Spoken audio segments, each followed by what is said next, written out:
ខ្ញុំប្រាប់របៀបស្ងោរពងមាន់ដើម្បីងាយស្រួលបកយើងធ្វើយ៉ាងម៉េចបងប្អូនបាទជាដំបូងយើងដាក់ទឹកបន្ទាប់មកយើងដាក់ទឹកខ្មេះមកវែកទៅឬក៏កន្លះវែកក៏បានហើយនឹងអំបិលរីឯនេះពងមាន់បាទពងមាន់យើងដាក់ចូលទៅម្ដងបន្តិច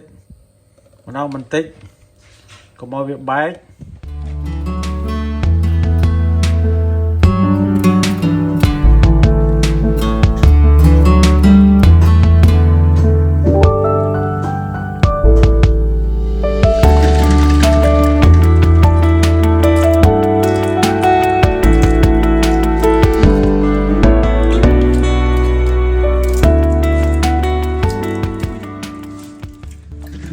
ស្រួលបកអត់បាយទេកាលណាយើងស្ងោរដាក់ទឹកខ្មេះដាក់អំបិលគេបកមកចឹងអានេះដោយសារវាបែកស្រាប់ពីក្នុងពេលស្ងោរហើយយើងបកចឹងមកហើយត្រាំទឹកត្រជាក់ឬក៏ដាក់ក្នុងទឹកកកបុកខែត្រជាក់ចឹងបើកទឹកត្រជាក់សុទ្ធ